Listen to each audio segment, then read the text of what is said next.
Hello my fellow gamers, my name is Peter and welcome to my first basic battle tutorial. In this video I'll be talking about unit orders, unit movement, attacking with units, creating armies, groups and moving them in formation. For this I am going to use a custom battle between Rome and Carthage. I am going to set up both teams to have appropriate number of cavalry, range units and melee units. My Roman general is going to be a commander, while Carthage is going to have a warrior for its general. I'll be using a full stack of units just so you can get a better feel for how an army is commanded. Okay, so let's start.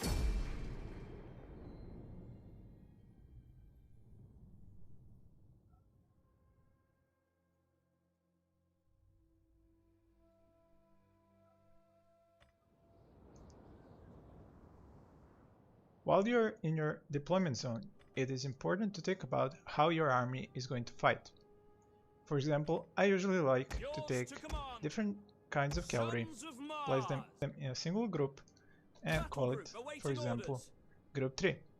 Then take close to the same amount and same quality of cavalry, call them group number 4 and place them on my right flank. So cavalry number 3 is on my left flank, cavalry number 4 is on my right flank.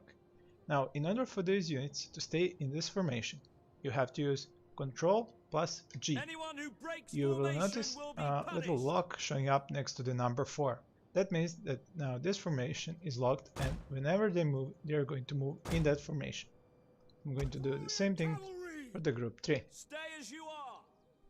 Now, when it comes to range units, you have to know that these units, these velites units, have a medium range.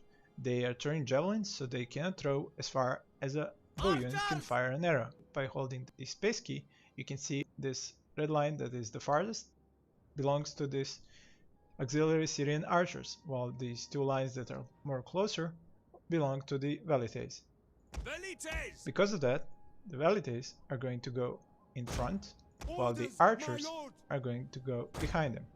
Now, once they are grouped in group 5 and that group is locked by using Ctrl G, you can hold the space key and again see what is their range.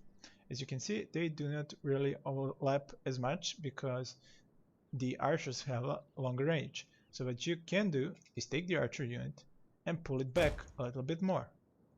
Now, if you look at it, you can see that the archer unit and the velites are going to shoot at the enemy about the same time. This is important because once you engage the enemy, he is going to react to what you're doing. So if only one of your units is attacking, but he is now going to engage, that means you didn't have enough time for your velites to shoot as well.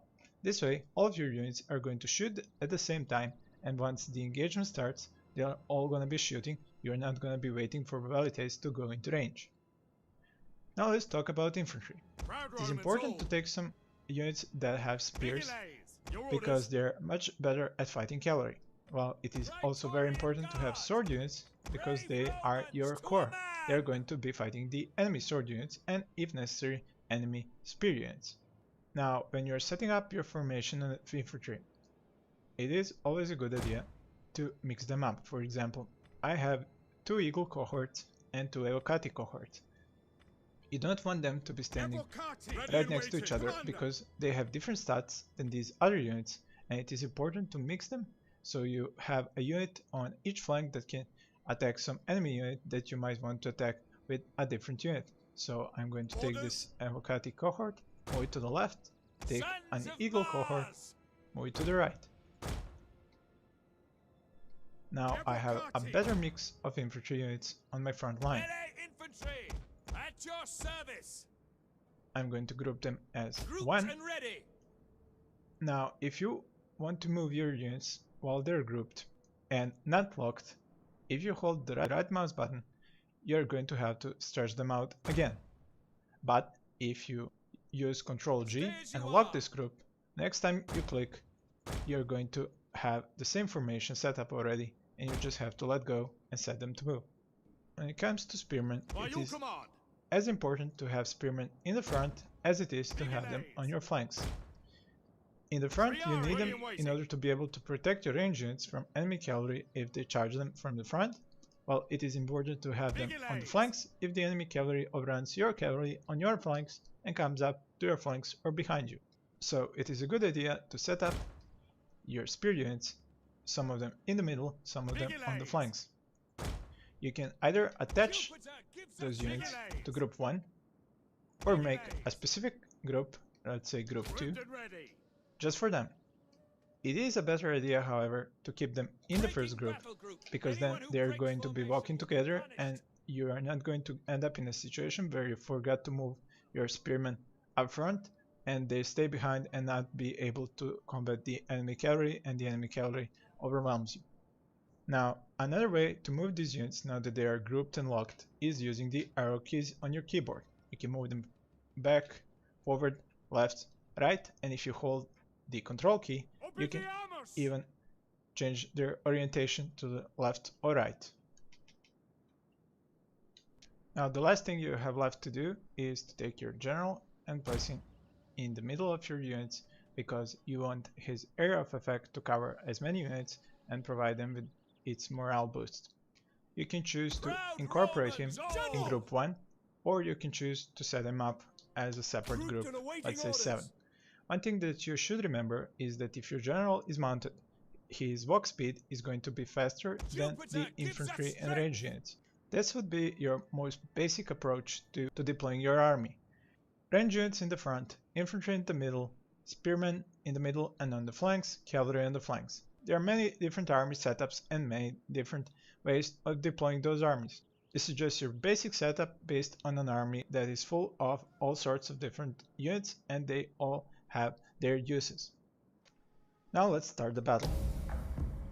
Now, how you can move your units in formation. Since we have locked group 1 with this little lock here by using Ctrl G, if I click on any of those units and hold the left mouse button, I'm going to get this little compass. With this, I can move my units in this formation forward and choose wherever I wish for them to be. If I hold the Ctrl key, I can even rotate this formation to the left or right. You'll also notice that this arrow will be changed to 2 arrows if I let go of Control. If I hold Control, there is only 1 arrow. What this means is that if you let go when there are 2 arrows, these units are going to be running. If you hold the Control key and there is only 1 arrow and you let go, they're going to be walking.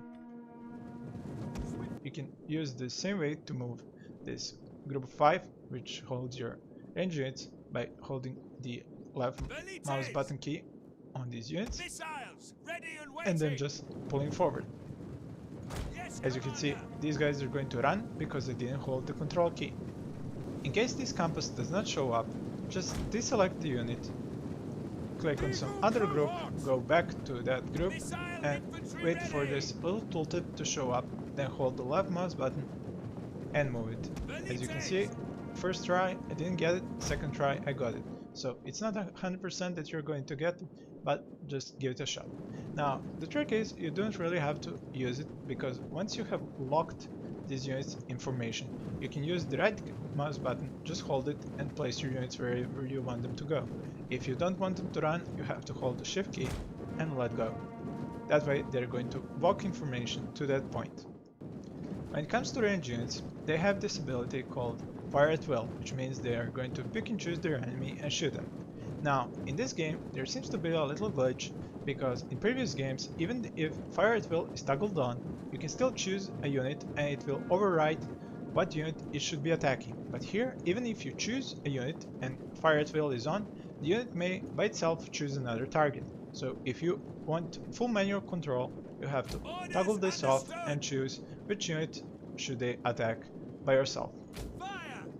When it comes to the skirmish mode, this is going to allow your units to run away from melee units. If any melee unit is coming closer to your units, they are going to move back to a safe distance and then continue firing. If you are going to put your units right behind your main battle line, you should toggle this off, because they are going to be moving even though there is no need. So even though you have units in front of your range units, but if your units come into contact with enemy units and they are close enough to range units, if this is toggled on, they're going to move back even though there is no reason to be afraid, because you have a line of units in between your range units and the enemy units. You can also use the arrow keys to move your unit or your whole army information.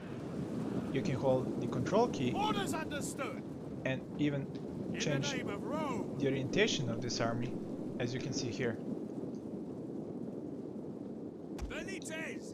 This way you can move your army step by step and you don't even have to use your mouse. Now, what you should remember is that once you're close enough to your enemy and once you're supposed to engage him, never use a group to attack a single unit. This is because all these units are going to get tangled into each other trying to go after the same unit, because as you can see these lines, while they're in a group, they're going to move together and they're going to engage once they get into range, as they are a range unit. But if you take a melee unit and click, you can see that since they are locked in a group, they have to move inside that group, so they cannot all go towards the enemy unit that you have chosen. But once you hold the Control G and unlock that formation and right click on the enemy unit, you can see that all the units are going to converge directly onto that unit. That is why I said never do that in a battle. You have to manually choose a target for each of your melee units to attack, because this way you're going to avoid big melee blobs and they're not going to accomplish anything, because attacking with all your units to single enemy units does not achieve anything beyond the first unit that reaches it will engage in combat, while all the other units are just going to be attacking behind and not being able to fight it. That is called blobbing. That is something you always wish to avoid. Missile infantry! Orders! Ready and waiting! As you saw, my unit was moving until it got into range, and even though I told them to attack this unit, they are using their fire at will to attack this unit. Like I said, that is why before you engage, you have to unlock your formation and use every unit attack for every enemy unit. You do not wish to attack as a group. Same goes for cavalry units. You can run them in groups, but you should never attack in groups. As you can see, while it's locked, it's again giving them just the order to move. Once you unlock the group and attack, they're all going to attack into a single enemy unit. This is not what you want. You want one of these units to go behind, one of them to go in front, and one of them to go on the other side. This way you can encircle the enemy from all sides and attack him from multiple directions, inflicting more than just the front attack. You can inflict morale penalties in the back and in the flank. You shouldn't forget, like I just did, to bring your general up once the melee starts. That is why you may want to keep him in your group 1 with your infantry or with your range units, so that he is always close by and you do not forget to bring him. And as you can see over here, I have 1 versus 1, 1 versus 1. Now this cavalry unit is free to either engage his range units or engage into the back of the rest of his units. Now as they hit, they're going to inflict massive morale damage. As you can see, this unit is now going to withdraw. Once you have broken an enemy's flank, you can take your units either in a flank attack, or you can order them to move and then use them as a back attack. This is called hammer and anvil, by using a cavalry unit as a hammer while your infantry units are the anvil. This is going to inflict the maximum amount of morale penalties and make the enemy rout. I believe that this is enough information for one basic battle tutorial video. Thank you for watching, and please stay tuned for more.